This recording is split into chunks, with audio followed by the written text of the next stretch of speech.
कांग्रेस जाएगी तो बीजेपी आएगी, बीजेपी जाएगी तो कांग्रेस आएगी। क्या होगा? तो पहले भी हुआ। मैं तो नहीं जानता इसमें कोई बदलाव होगा। तीसरी शक्ति का निर्माण होना जरूरी है। कम से कम तीसरी शक्ति इतनी बड़ी होनी चाहिए कि जो फुले शाहू आंबेडकर की विचारधारा को लेकर चलने वाले जो लोग हैं वो कम से कम बैलेंसिंग पावर में हो। अगर वो रूलिंग पावर में नहीं है तो कम से कम बैलेंसिंग पावर में हो।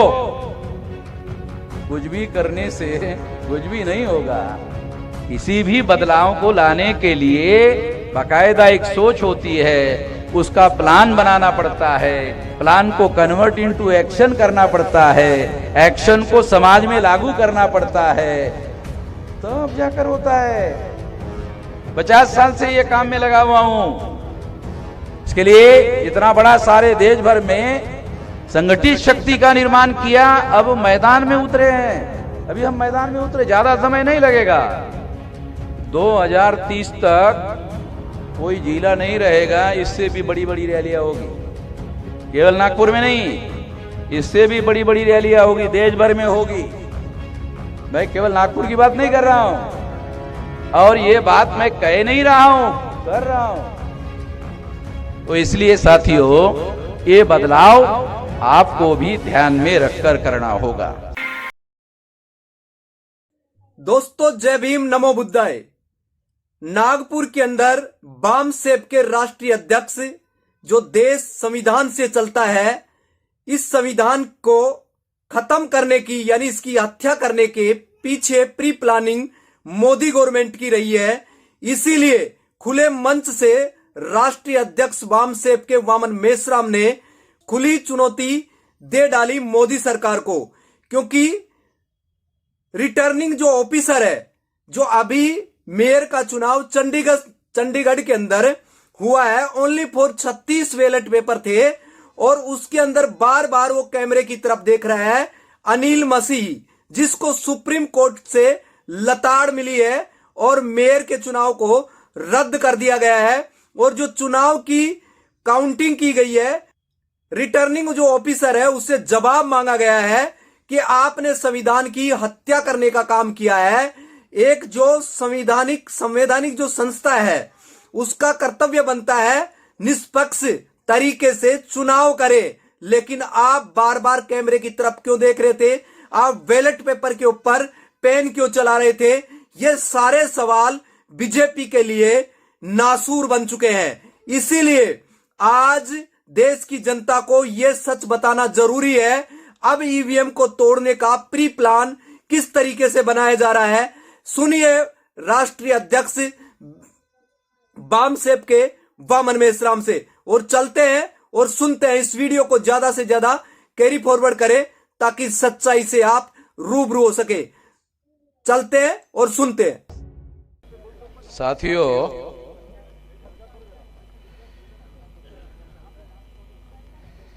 ईवीएम मशीन के विरोध में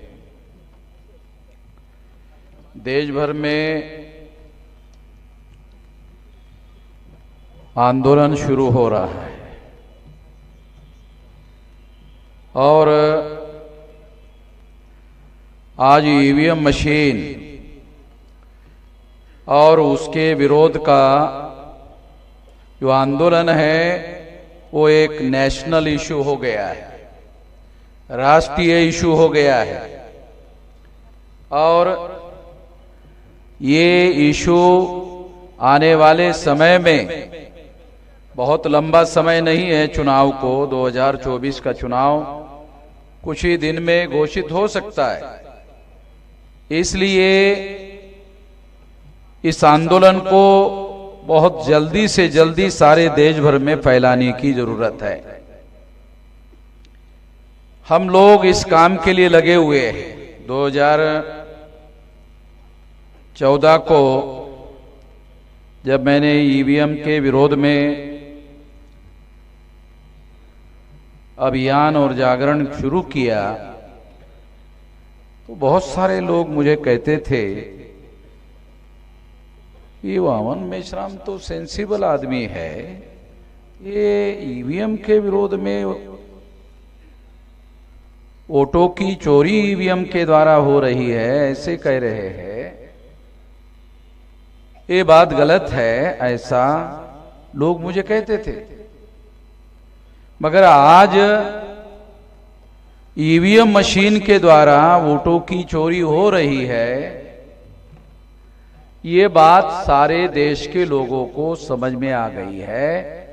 इसलिए मुझे बहुत ज्यादा खुशी हो गई है कि अब ये जनता का प्रश्न हो गया है, जनता का इश्यू हो गया है, ये जनता की लड़ाई हो गई है। ये लड़ाई अब मेरी नहीं रही है, मैं यही चाहता था। ये लड़ाई जनता की होनी चाहिए। और उससे भी बड़ी खुशी की बात यह है कि कोई ऐसा संगठन नहीं है SC ST OBC माइनॉरिटी का देश में आज के तारीख में कोई ऐसा संगठन नहीं है जो ईवीएम के समर्थन में है। सारे के सारे लोग ईवीएम के विरोध में हैं। ये बात भी हम लोगों को ठीक से समझना होगा। दूसरी और एक बात, बहुत सारे लोग SC ST OBC के बहुत सारे लोग बीजेपी को वोट देते हैं। वो लोग भी मेरे पास आते हैं जो बीजेपी को वोट देते हैं, वो मुझे कहते हैं कि हम भी ईवीएम के विरोध में हैं। तो मैं उनको कहता हूं, मेरे पास आकर क्यों बोल रहे हो? अकेले में मेरे पास आकर क्यों बोल रहे हो? तुम जो विरोध कर रहे हो मुझे बता रहे हो, मुझे मालूम हो रहा है कि तुम विरोध कर रहे हो बीजेपी के अंदर समर्थन में, तो कम से कम सोशल मीडिया में लिखो। अखबार में अगर छपकर नहीं आता है,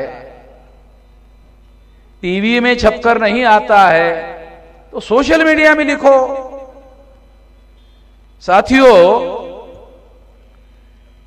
ये बात मैं आप लोगों को इसलिए बता रहा हूं क्योंकि ईवीएम जो मुद्दा है ये आज नेशनल इशू हो गया है। क्यों हो गया? हम लोग संविधान बचाने की बातें करते रहते हैं। ये संविधान खतरे में है, वो तो बहुत बड़ी बात है, खतरे में है। मगर मैं आपको बताना चाहता हूं, पहले नंबर पर तो वोट खतरे में है। संविधान तो बात की बात है। अगर हम वोट बचाने में कामयाब नहीं होते हैं तो संविधान कहां से बचाएंगे?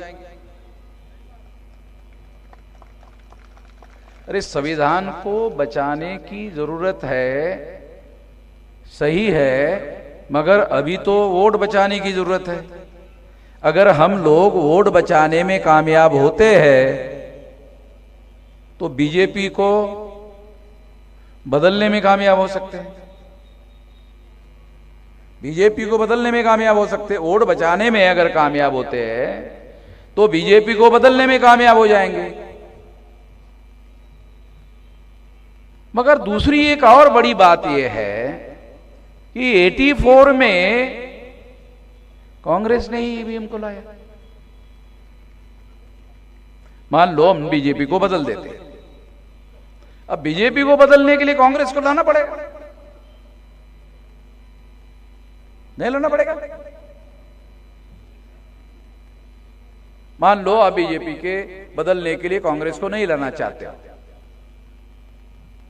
क्या विकल्प है?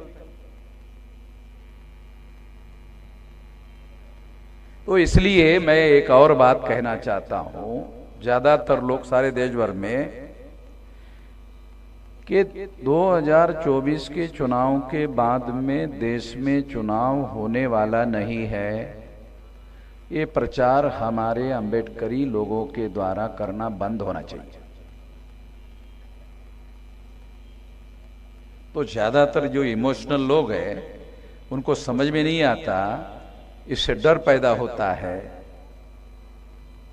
जागरण करने की जरूरत है, डर पैदा करने की जरूरत नहीं है। कितने लोगों को यह बात समझ में आती है, जागरण करने की जरूरत है, डर पैदा करने की जरूरत नहीं है। मान लो आप अपने प्रचार के द्वारा डर पैदा करते हो कि 2024 के चुनाव के बाद दोबारा चुनाव होने वाला ही नहीं है, तो डर पैदा करने वाली बातें हैं। मैं आपको ये कह रहा हूं कि 2024 के बाद चुनाव होने वाला ही नहीं है, बहुत गलत बात है। ऐसी बात कह के लोगों में डर पैदा मत करो। ऐसी बात जब ज्यादा से ज्यादा प्रचार में आती है, लोगों में डर पैदा होता है, और डर के आधार पर अगर वोट होगा, सही हो जाएगा, सही हो जाएगा। मुझे तो नहीं लगता सही हो जाएगा। जो लोग डर पैदा कर रहे हैं, वो लोग तीसरी शक्ति का निर्माण होने से रोक रहे हैं। समझ में आता है किसी को? है? समझ में आता है? आ गया, चलो आ गया जी, एक आदमी को तो आ गया।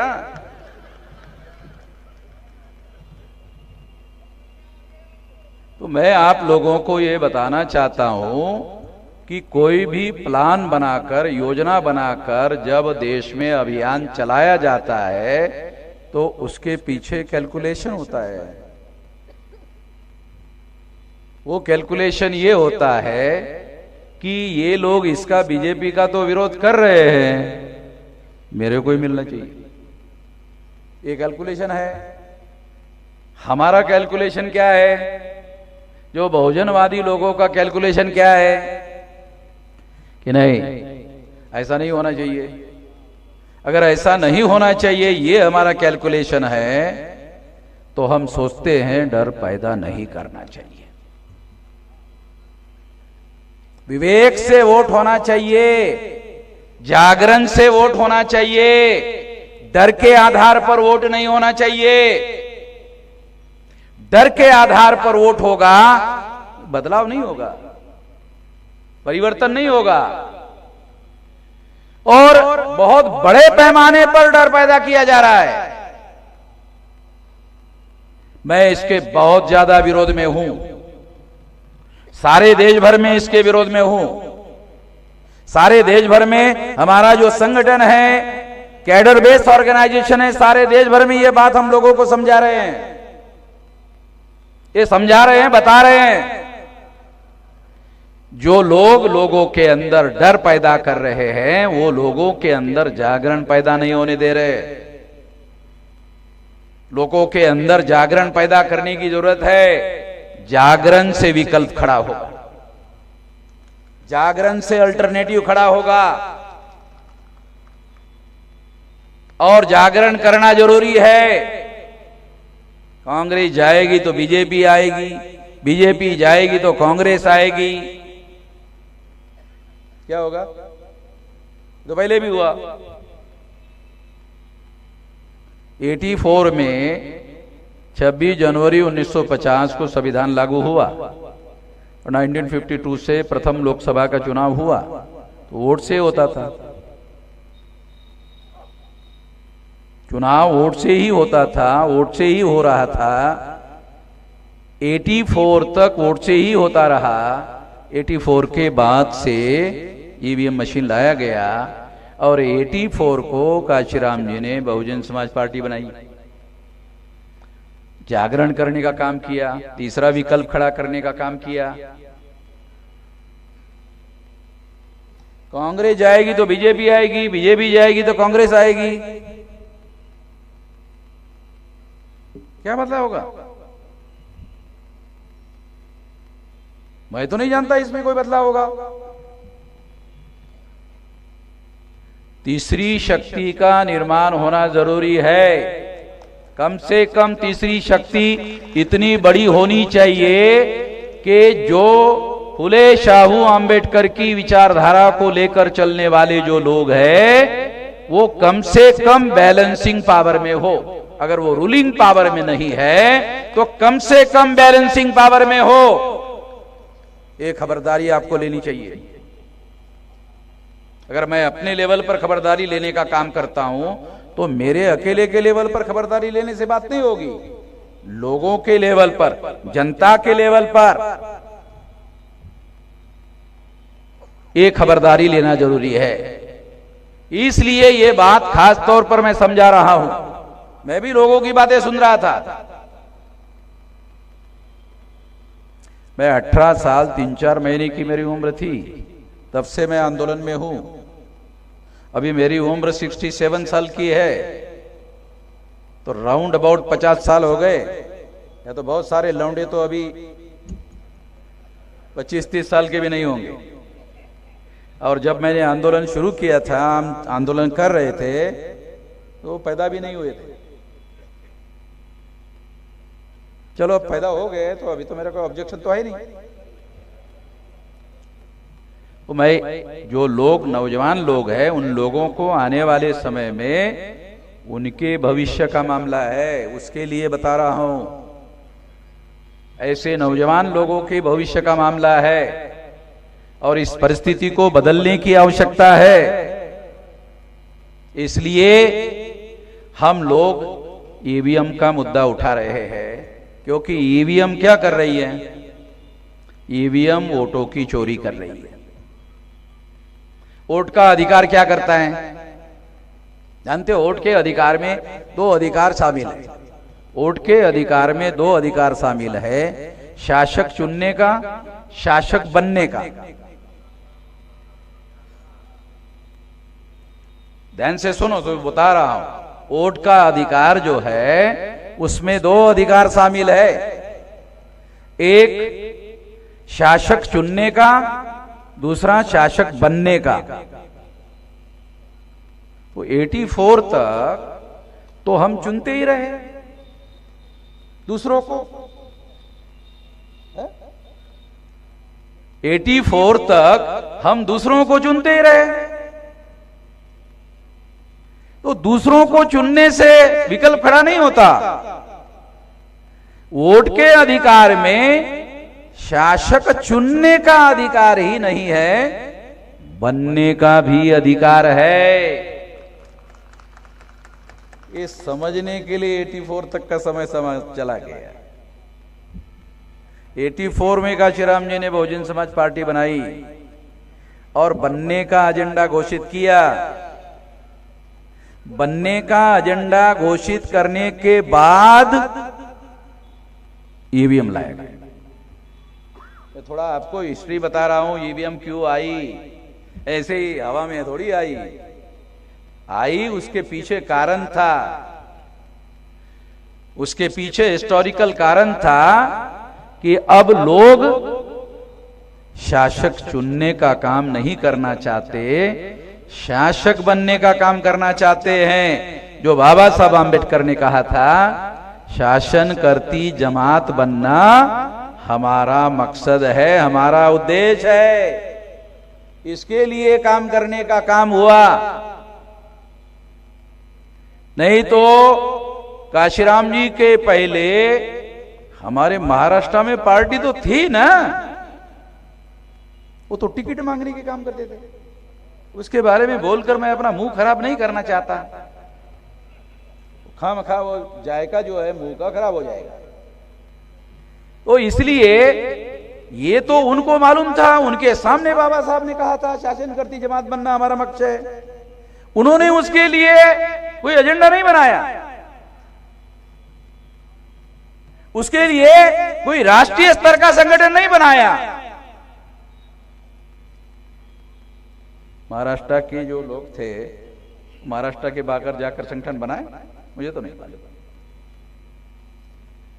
हम लोगों के द्वारा अभी 625 जिलों में संगठन की शाखाएं मैंने फैलाई। 625, 729 जिले हैं।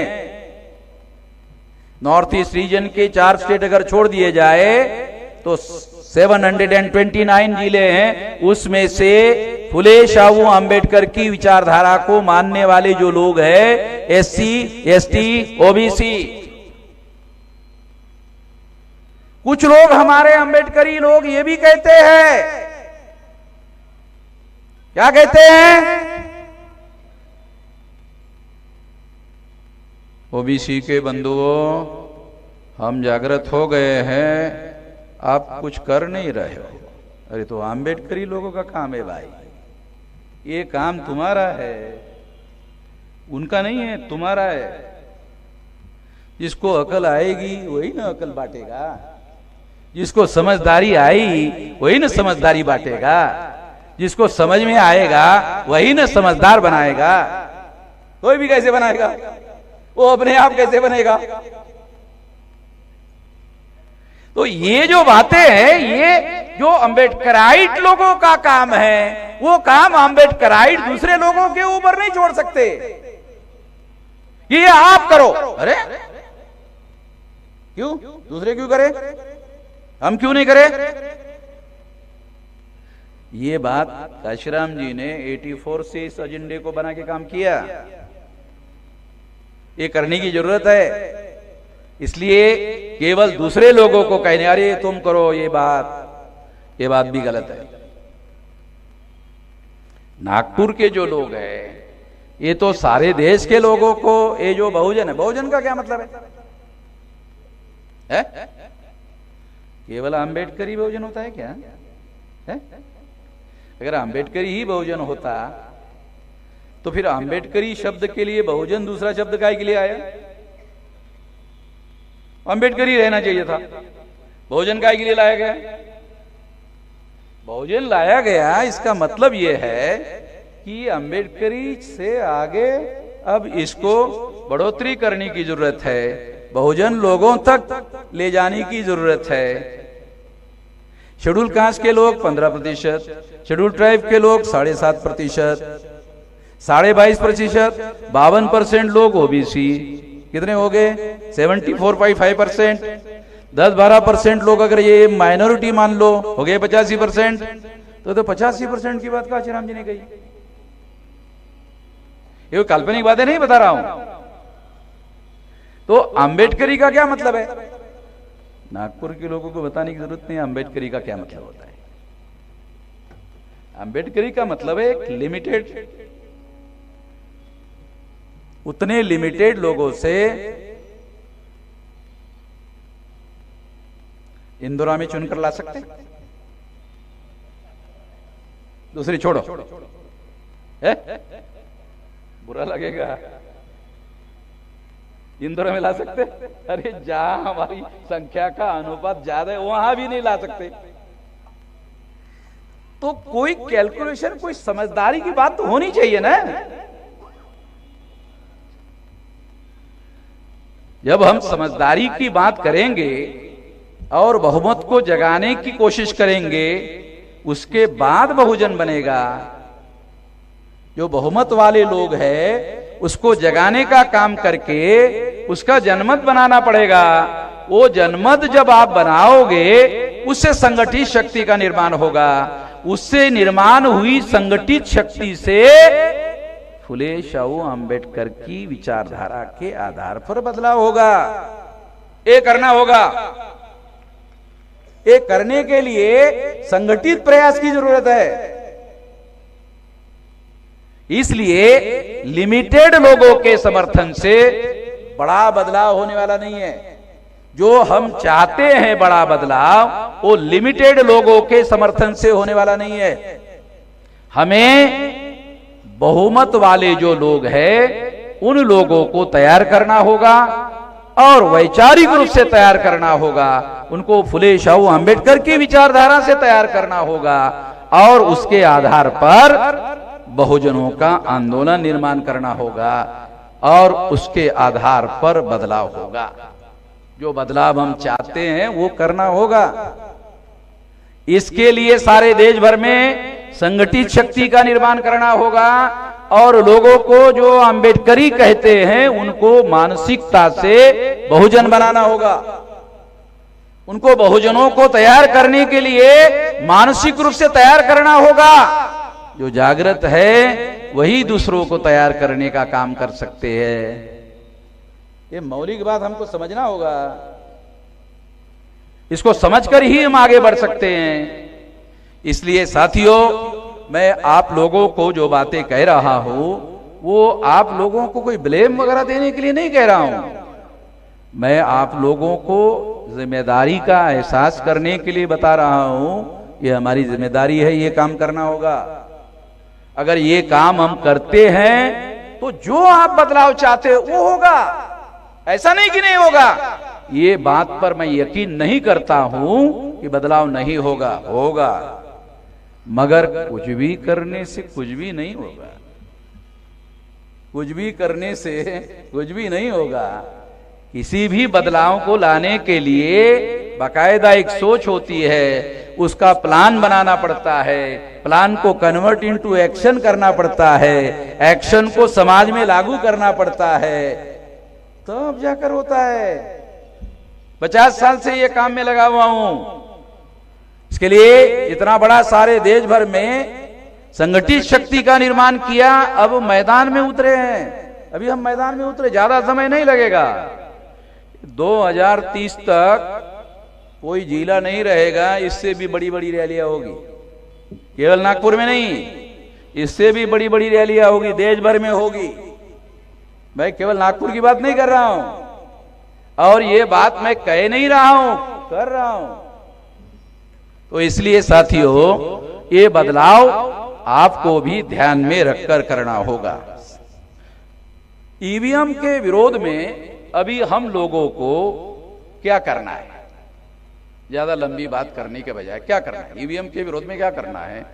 देखो, अभी हम लोग चुनाव आयोग में बैठे हुए जो लोग हैं, जो केवल ईवीएम मशीन पर ही चुनाव करवाना चाहते हैं, क्या आप लोगों को पता है कि ईवीएम मशीन ट्रांसपोर्टिंग का काम शुरू हो गया है? पता आप लोगों को?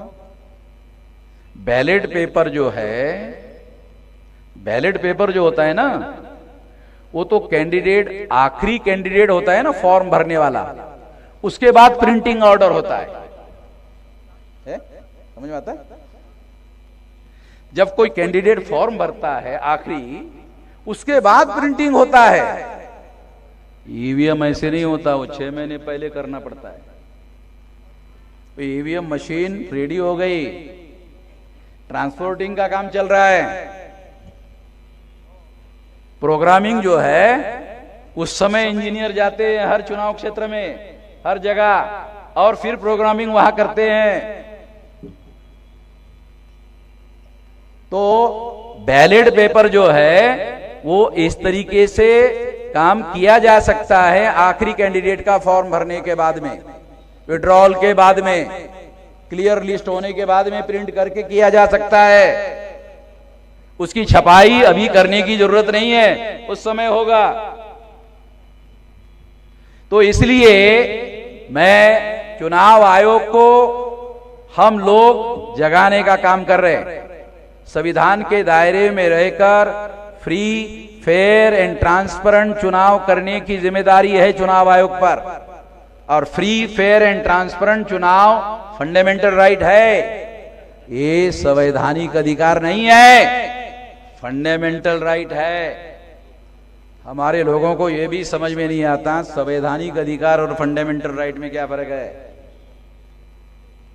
ये फंडामेंटल राइट है, केवल संवैधानिक अधिकार नहीं है।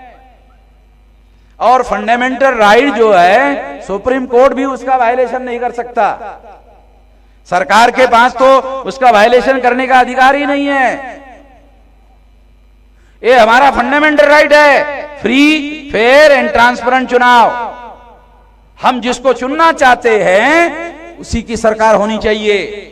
हम जिसको चुनना नहीं चाहते हैं उसकी सरकार नहीं होनी चाहिए। ये फंडामेंटल राइट है। अगर ये भी हम लोग बचाने में कामयाब नहीं होते हैं तो हम डींग हाँकने का काम करना बंद कर दे कि संविधान को बचाएंगे। अरे वोट को बचा ले भाई, पहले वोट को बचा ले, फिर बाद में संविधान को बचाने की बात कर ले। अगर हम वोट नहीं बचा पाएंगे तो संविधान कहां से बचा पाएंगे? अगर वोट बचा लेंगे तो बीजेपी को नीचे गिरा देंगे। बीजेपी वाले जो है, ये नरेंद्र मोदी को उन्होंने सामने किया। बीजेपी वाले, आरएसएस वाले ये तो ब्राह्मण लोग हैं ना। ऐसा जब मैं बोलता हूं कुछ लोगों को ये भी अच्छा नहीं लगता, बुरा लगता है। अरे 3.5% है, ये 3.5% लोगों को ग्राम पंचायत में चुनाव जीत सकता है? पार्लियामेंट में चुनाव जीतने, अबे ग्राम पंचायत तो जितवा ले। मैं ऐसे कई गांव जानता हूं, आप लोग भी जानते होंगे, ब्राह्मण गांवों में ग्राम पंचायत का चुनाव ही नहीं लड़ते। गांव में देश का लड़ते।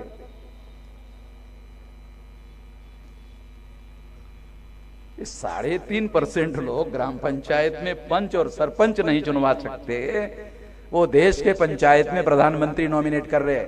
ये Narendra Modi nominated prime minister है। बहुत लोग डरते हैं मोदी को। मैं तो ये ऐलानिए कहता हूं कि नरेंद्र मोदी ये रियल प्राइम मिनिस्टर नहीं है, ये नॉमिनेटेड प्राइम मिनिस्टर है। कितने लोगों को रियल रिप्रेजेंटेशन और नॉमिनेटेड रिप्रेजेंटेशन समझ में आता है? 1932 को बाबा साहब आम्बेडकर ने राउंड टेबल कॉन्फ्रेंस में गांधी जी के विरोध में रियल रिप्रेजेंटेशन और नॉमिनेटेड रिप्रेजेंटेशन का मामला उठाया था। रिकॉर्डेड बातें बोल रहा हूं, रिकॉर्ड में है अभी भी। तो हम लोगों को रियल रिप्रेजेंटेशन चाहिए। नरेंद्र मोदी नॉमिनेटेड रिप्रेजेंटेटिव है, ये नॉमिनेटेड प्राइम मिनिस्टर है। और नॉमिनेटेड प्राइम मिनिस्टर है तो सबूत क्या है? ओबीसी का प्रधानमंत्री, ओबीसी की गिनती नहीं कर रहा है, साली कुत्ते की कर रहा है, बिल्ली की कर रहा है, जानवर की कर रहा है, ओबीसी की नहीं कर रहा है। और प्रचार क्या करते हैं? मैं ओबीसी का हूं इसलिए मेरे को गाली देते हैं, ये करते हैं, वो करते हैं। अरे तू ओबीसी का है, ओबीसी की तो गिनती कर ले। कुत्ते बिल्ली की गिनती करवा रहा है, ओबीसी की तो गिनती कर ले। अगर ओबीसी की भी गिनती नहीं करता है तो इससे बड़ा क्या एविडेंस है कि Narendra Modi nominated prime minister है? इसका मतलब है नॉमिनेटेड प्राइम मिनिस्टर का मतलब है पावर कुछ और लोगों के हाथ में है। चेहरे के तौर पर नरेंद्र मोदी को सामने रखा गया है। वो इसलिए सामने रखा गया है क्योंकि वह 52% लोगों का प्रतिनिधि है।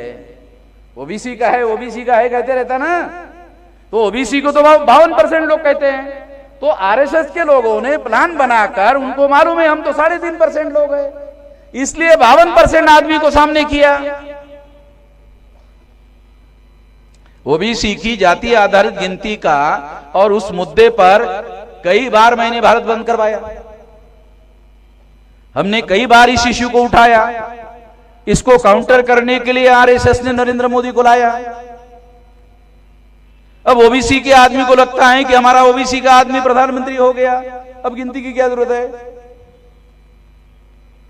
ये राजनीति समझने की जरूरत है, ये राजनीति समझने की जरूरत है। तो इसलिए साथियों, इस देश में हम लोगों को जगाने की, सही तरीके से जगाने की, लोगों को तैयार करने की, और उन सिद्धांतों को जो नॉमिनेटेड रिप्रेजेंटेशन है और रियल रिप्रेजेंटेशन है, इसको हमें समझने की जरूरत है। ये बाबा साहब आम्बेडकर ने 1932 को इस मुद्दे को उठाया था, और इसीलिए गांधी जी ने आमरण अनशन करके 17 अगस्त 1932 को जो सेपरेट इलेक्टोरेट का अधिकार बाबा साहब आम्बेडकर ने हासिल किया था, उसके विरोध में गांधी जी के द्वारा आमरण अनशन करवाया गया था। और उस आमरण अनशन के द्वारा सेपरेट इलेक्टोरेट का अधिकार समाप्त हुआ, समाप्त किया गया। अगर नहीं किया गया होता तो 131 मेंबर पार्लियामेंट शेड्यूल कास्ट और शेड्यूल ट्राइब के होते, लड़ने वाले, झगड़ने वाले होते। और अगर ऐसा होते तो ओबीसी की जातियां आधारित गिनती कब की हो गई होती? ओबीसी वालों को गांधी जी की जय, गांधी जी की जय, गांधी जी की जय कहने की कोई जरूरत नहीं थी। अरे वो गांधी जी महाराष्ट्र में आकर खुद कहा, मैं वास्तविक महात्मा नहीं हूं, ज्योतिराव फुले है, गांधी जी ने कहा था, मैं वास्तविक नहीं हूं। ईमानदार आदमी था गांधी जी, चाहे कुछ भी हो, मगर गांधी जी ईमानदार था, कम से कम इतने मुद्दे पर तो ईमानदार था। उसने कहा नहीं, ज्योतिराव फुले वास्तविक महात्मा है। तो मैं आप लोगों को ये बताना चाहता हूं, कहना चाहता हूं कि ये लड़ाई हम लोगों को, बहुसंख्य लोगों को तैयार करके लड़ी जा सकती है, जीती जा सकती है। उसकी रणनीति हमारे पास होनी चाहिए, उसकी प्लानिंग हमारे पास होनी चाहिए, रणनीति हमारे पास होनी चाहिए। केवल भाषण करने से नहीं होगा, संगठित शक्ति चाहिए।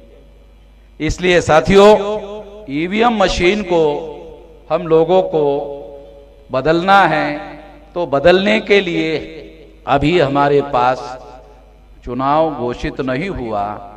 जब वोट पड़ेंगे उसके पहले तक हम लोगों को ईवीएम फोड़ने के लिए देश भर में कमेटियां बनाना होगा।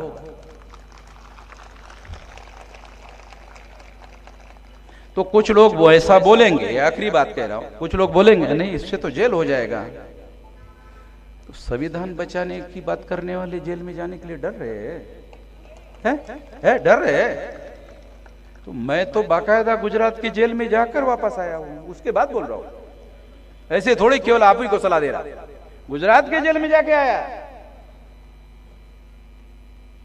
नरेंद्र मोदी के गुजरात में जेल में जाके आया। तो संविधान बचाने के लिए हमको जेल में जाना होगा, मगर मैं कहता हूं वोट को बचाने के लिए जेल में जाने के लिए अगर तैयार हो जाओ तो संविधान बच जाएगा। वोट को बचाने के लिए जेल में जाने के लिए तैयार होना होगा, और उसके लिए क्या करना होगा?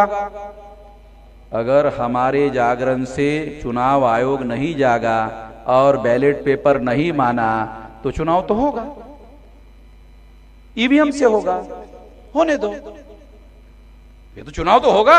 जैसे हमारे कुछ साथियों ने कहा कि फिर भी वोट डालने के लिए जाना होगा, हाँ मैं भी कह रहा हूं जाना होगा। नहीं जाओगे तो फोड़ोगे कैसे? जाना पड़ेगा अंदर, तब ना फोड़ेंगे, अंदर जाना पड़ेगा। मैंने दिल्ली में कहा फोड़ेंगे, तो चुनाव आयोग ने ईवीएम में कोई गड़बड़ी नहीं है, मैंने मेरे पोस्ट में लिखा फोड़ेंगे, उसके नीचे लेटर लिख दिया। वो कांग्रेस वाले जो लोग हैं, उसका महासचिव है सुब्रमण्यम स्वामी, तो वो सुब्रमण्यम स्वामी बीजेपी वाला, तो कांग्रेस का महासचिव है, उसने लेटर लिखा चुनाव आयोग को, बातचीत करने के लिए समय दो। आप लोगों ने खबर पड़ा होगा कि बातचीत करने के लिए समय दो। चुनाव आयोग ने समय नहीं दिया, बातचीत करने के लिए समय नहीं दिया, तो कांग्रेस ने, उसके महासचिव ने क्या कहा? दूसरी चिट्ठी लिखा, बातचीत करने के लिए समय दो। अरे क्या बेवकूफी है भाई, तेरे को एक बार इतने महीने से, सितंबर से तुम समय मांग रहे हो, दे नहीं रहा, रिजेक्ट भी करने वाला लेटर भेजा, दोबारा परमिशन मांग रहे हो कि बोलने के लिए समय दो। अरे हमारे जैसा कांग्रेस के लोग मैदान में उतर जाए, कांग्रेस के लोग मैदान में नहीं उतर रहे। तुम लोग मैदान में उतरो, तुम लोग मैदान में उतर गए हो, उसका धन्यवाद देने के लिए कांग्रेस के आए थे, धन्यवाद देने के लिए आए थे। ये मैं तुम्हारा धन्यवाद करता हूं कि तुम मैदान में उतरे। अरे कांग्रेस मैदान में उतरने के लिए कोई आदेश दे नहीं रहा, कांग्रेस आंदोलन करने के लिए कोई आदेश दे नहीं रहा, ये कांग्रेस ऐसा क्यों कर रही है? पवार साहब को मैंने दिल्ली में बुलाया था, वो आए थे, क्योंकि पवार साहब तो ईवीएम लाने वालों में नहीं थे। अगर मान लो कल कांग्रेस वाले बोलेंगे कि ईवीएम गलत है, तो बीजेपी वाले क्या बोलेंगे? तुमने तो लाया था। कांग्रेस वालों की सारी समस्या हो जाती कि तुमने तो लाया था। अब जहां जहां भी कांग्रेस की सरकारें हैं, वहां वहां कम से कम रीजनल लेवल पर रिजोल्यूशन तो विधानसभा में पास करें, कम से कम विधानसभा में रेजोल्यूशन पास करें।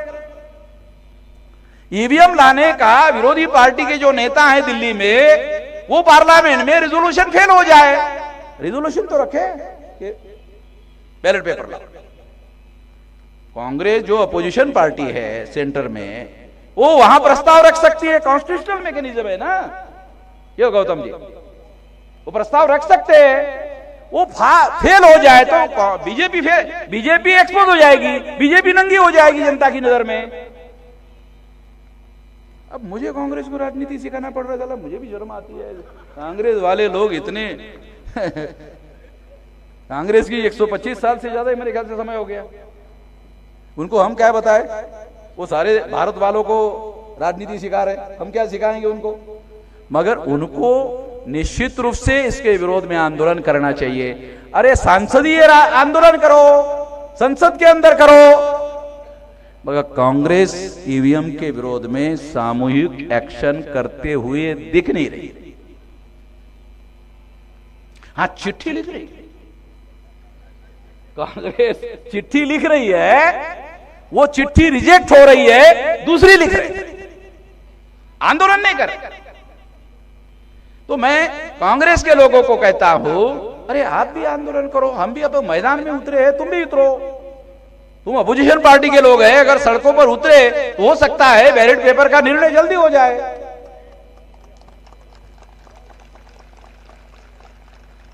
ऐसा हो सकता है, ऐसा मेरा मानना है। अगर कांग्रेस के लोग मैदान में उतरे तो जल्दी फैसला हो सकता है, क्योंकि जो इंडिया गठबंधन है, वो इंडिया गठबंधन में अभी कम से कम 26 पार्टी के लोग हैं। अभी आने वाले समय में हो सकता है और बढ़ जाए। तो ये 26 पार्टी के लोग जो है, अगर ये मिलकर बैलेट पेपर की मांग करना शुरू कर दे, सड़कों पर उतरने का काम करे, अरे कुछ नहीं तो संसद से राष्ट्रपति भवन तक चलते जाए, इतना आसान का मतलब एक संसद की वहां इकट्ठा हो जाए, वहां चलते हुए जाए। अब इतना भी नहीं चल सकते,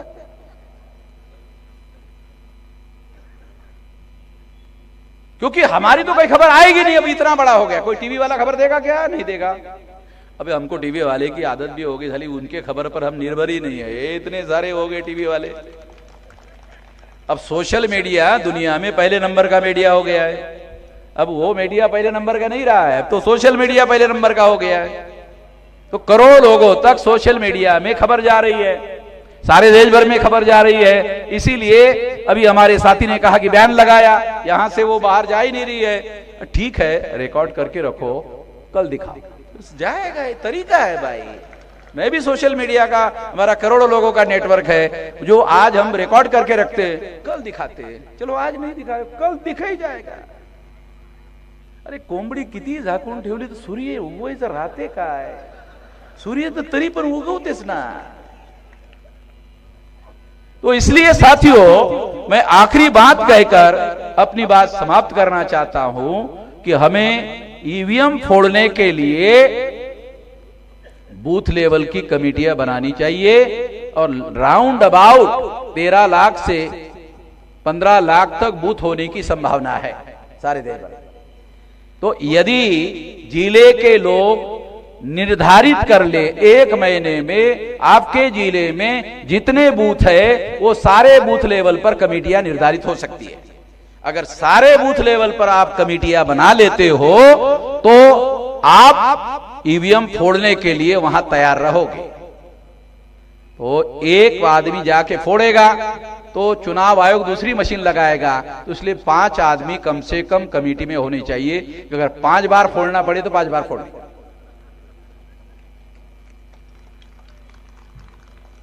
15 लाख लोग जब फोड़ेंगे ना, किसी को जेल नहीं होगी, लिख के देता हूं। एक आदमी फोड़ेगा तो हो, 15 लाख आदमी फोड़ेंगे तो दे तो नेशनल एजेंडा हो गया। मैं आपको आंदोलन की रणनीति भी समझा रहा हूं कि अगर एक आदमी फोड़ेगा वो जेल में जा सकता है, 15 लाख लोग फोड़ेंगे कोई जेल में नहीं लेके जाएगा, उसी की बात मान लेंगे। अरे समझ में, आप लोगों की बात अगर मनवाना चाहते हो तो 15 लाख लोगों की कमेटियां बनाओ और फोड़ने के लिए तैयार करो। मैं जानता हूं ये बात कह रहा हूं, ईवीएम फोड़ना है तो मैं जानता हूं इलीगल है, तो भी बोल रहा हूं। केवल फोड़ो ऐसा कहने से, कहना भी गैर कानूनी है, मेरे खिलाफ एफआईआर हो सकता है, मैं फिर भी बोल रहा हूं। मैं जानता हूं, वकील भी गौतम साहब है ना, बराबर है ना, फोड़ो, ये गैर कानूनी बात है, मैं जानता हूं गैर कानूनी है। अरे मैं संविधान को बचाने के लिए इतना भी काम ना करूं तो मुझे तो जेल में जाने के लिए तैयार हूं मैं तो मैं आपको जेल में जाने के लिए कह रहा हूं, सलाह दे रहा हूं, पहले मैं ही जाने के लिए तैयार हूं, मैं ही जाने के लिए तैयार हूं। तो आप कमेटियां बनाओ और ये कमेटियां हम लोग तोड़ने के लिए, फोड़ने के लिए बना रहे हैं, इसकी खबर चुनाव आयोग के पास जाती रहे। देखो चुनाव आयोग बैलेट पेपर पर आ जाए, ये सीक्रेट खबर जानी चाहिए इस चुनाव आयोग, भारत सरकार को, चुनाव आयोग को खबर जाने दो, बैलेट पेपर पर आ जाए, बैलेट पेपर चुनाव हो जाएगा। केवल मांग करने से बैलेट पेपर नहीं आएगा, ये जनता का आंदोलन खड़ा करना होगा और इसके लिए फोड़ने के लिए तैयार रहना होगा। फोड़ने वाली कमेटियां बनाओ, अभी नहीं फोड़ना है, 3 दिन पहले बताऊंगा कैसे फोड़ना है, अभी तो कमेटियां बनाओ। देखो समझ रहे हो ना, ये लड़ाई लड़ने का भी कोई हुनर होता है कि नहीं, आंदोलन करने का भी कोई हुनर है भाई, ऐसे थोड़ी होता है। 3 दिन पहले बताएंगे, हो सकता है 4 दिन पहले ही बैलेट पेपर आ जाए। लड़ाई लड़ने का कोई हुनर होना चाहिए कि नहीं, ये बता रहा हूं। जब सारे देश के और भारत सरकार को, चुनाव आयोग को मालूम हो जाएगा 15 लाख कमेटियां बन गई, बोले चलो बैलेट पेपर ही कर लेते, नहीं करेंगे तो भी करना पड़ेगा। तो ये लड़ाई है, इस लड़ाई की रणनीति होनी चाहिए। जिस लड़ाई की रणनीति नहीं होती है वो लड़ाई न लड़ी जा सकती है न जीती जा सकती है। इस तरीके से हम ये लड़ाई जीत सकते हैं। तो ईवीएम मशीन फोड़ने के लिए फोड़ने वाली कमेटियां बनाओ। 3 दिन पहले फोड़ने की बात बोलूंगा, अभी से बोलने से भाप निकल जाएगी, मुंह से भाप निकालने का कोई मतलब नहीं है, मुंह के अंदर ही रहना चाहिए, भाप तो गर्मी रहेगी। तो इसलिए ये लड़ाई हमको लड़ना है और संविधान बचाने के लिए वोट का अधिकार बचाना होगा। वोट का अधिकार बचाएंगे तो बीजेपी को हरवाएंगे। तो पहले वोट का अधिकार बचाने के लिए हमें सारे देश भर में ईवीएम से अपने वोटों का बचाव करना है। इसके लिए आप अपने आप की तैयारी करो। इस कार्यक्रम के लिए इतनी भारी संख्या में आप लोग इकट्ठा हुए हो, सारे देश भर में हम लोग कर रहे हैं, सारे देश भर में यह कार्यक्रम चल रहा है। आपने मेरी बात ध्यान से सुनी, इसके लिए आभार, धन्यवाद।